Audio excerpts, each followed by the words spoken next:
Mama nyina akwa bio ya say she ade edi kan we do be our subscribe to this channel and the ones who share me no nya subscribe and but they are subscribe so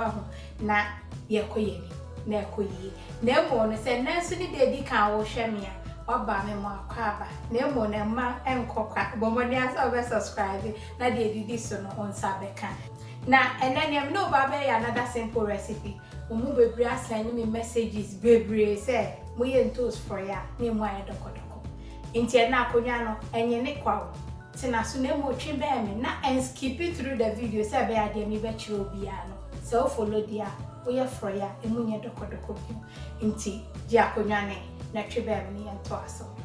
nti ye wele fry no ne me wo ha ni o eye simple crack so ne me wo ha say eye about 8 onions and a metwitwa e dawson but to be hu ni nti a me ye nsa and we say tomato paste nemo na 3 tablespoons so and we say any wele no or here na ni be adwumani na wo hwe me previous video asane me ye no and nso wo mtime the link ne beto so ama into so we dey see ha me no be ka ho asemachiri and me mekwa me use green me no and pakoshito yin so nti betimi use meko bia pe but unya green one na we nya nso a ne wo bia no wo de ka ho be koyi and we me leaf parsley into a killed one and so ekoyi and we nso ye me garlic 4 by so into one keto na between so 6 so wo pe wo and we fresh thyme no betimi use dry one name send ya me ne mo kan introducing kakra and we nso rosemary and also no so only fresh one betimi use dry one and away me ginger akakadru into all send your mom get on simple muhimo na bon toast fresh one me so the enti am this one say me ba use tomato paste but we be use fresh tomatoes na we blend the niem na nsuo ni bi free ansa na we dey abia recipe ya me because we no ya niem memu achi and nti match send your be nti no sa na we be so be niem ansa so nti sorry if you akunya so na me fa dia aka na nhihye so abusia for dia man ni se me dia nwa asi so ahoma so ase na nwa no me no so kakra wi abetumi asa eno beboa recipe we so aho na me jene ni na jene ni mfa ni nyina me fa half ti me de half no egu aho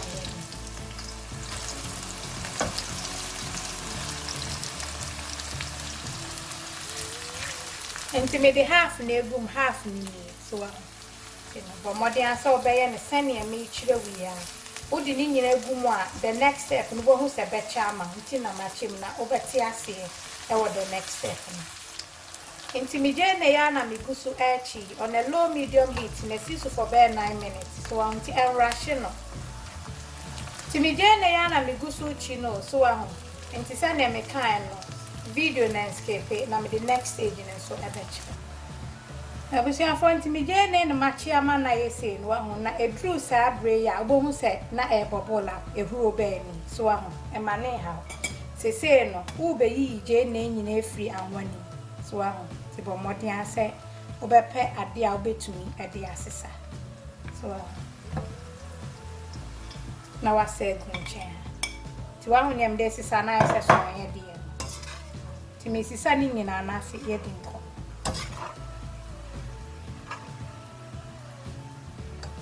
into sisa free mono na afi odu je the next batch no be half na aka na de so di ni nyina egu mato ansa nye ntamo ma ba we ni ensise free so na so di egu on low medium heat nti na se na de aka ne mfa nhihye so ahemia ebe ko yet ke abusi afo se dia me ya ne se me je ne no aya chi ni se no wo di begu nioma wo ba be blending so na aye ni se ya ne de wo dia momo ya di nti mi nkasa bebre mi ni se mo be try ama me ohun sa na de ni nyina egu na de o parsley ene meko ni nyina na de aka and they said they meant me blending ni nyina na mo no so we use blend and kasa and friends you bebre mum say to me spin ya kitty so on why this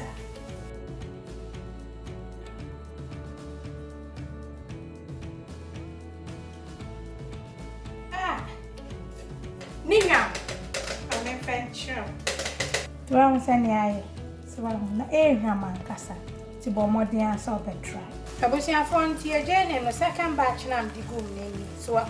na jene no nso no se wudi dudu eboa aye low in calories and aye high in vitamins so na eboa kuma yare enso ntin bibia wudi no wan kasa research wo ho na wa hwede beboa so na ekoyi original kwane be kasa ya kire o do kwanso medin sio kitu ade agu tomato paste ni enye ni bebre ansa because pesa ase ne behye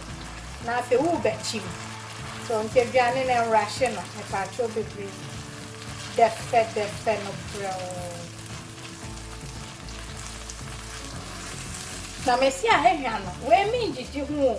wo de wa try eno pa na be mo hu se no kore no me ba be chi no bro won say esi low heat so ti ye ne bro mami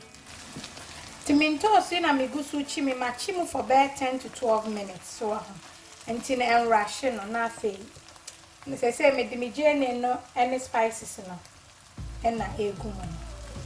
na ahehwam for ye nyendru ba bi o so ni hwam enti sa wo chi entos ni mu a eboa mayi dokodoko no efri so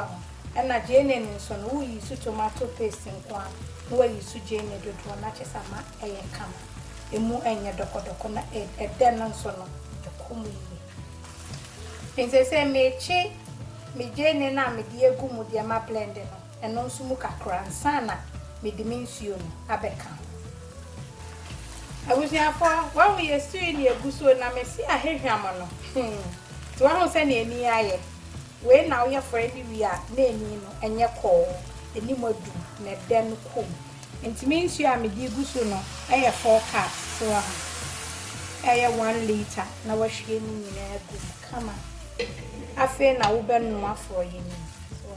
so na jene ni so a blend gum no e be thickening agent ama enti wa hu sani aye u jene na u blend gum ni jene na ade che na dooso a bonse no ebe ma afro na dooso enso na wo yusu intosu bebre so tino ye ni say mami they say with the main chain to taste egum so na fe me jesi so ama ne hu brawo na kese ya toaso abuzia fire ya ni egusu yo and say me de 1 teaspoon of oregano so na udi egum pesa wo fry no ayede won se kotodwe ni me mfa stock bi anka ti awo se wo fry ye base no ayede na me si ekoyi enti no se mu ache masanu mu kakra enti na memu nwe kra ansa na afa odo nam na gum nam ne nso ayede ne bat enye dini bebre to pesa odi gum na fry ye na ede ko hihye mu kama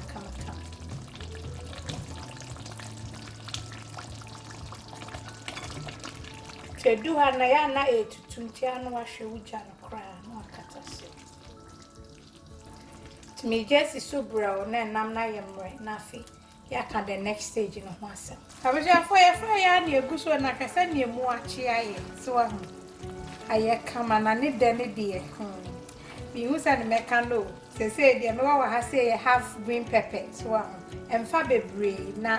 and take over our flavors into half na upepe brain so a odi efegu na for do carrot negu na carrot mi fengu munte e bi se fa so a na chese me mi nkoshi asu ni o we nka se mi di echa na no so di etwe so a na for na kwa akohihye kam yay eduane pa ni na se wa kanini na afro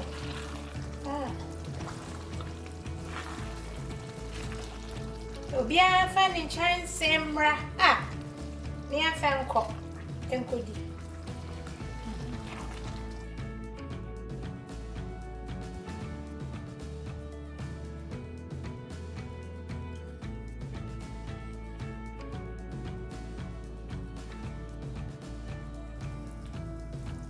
to me just so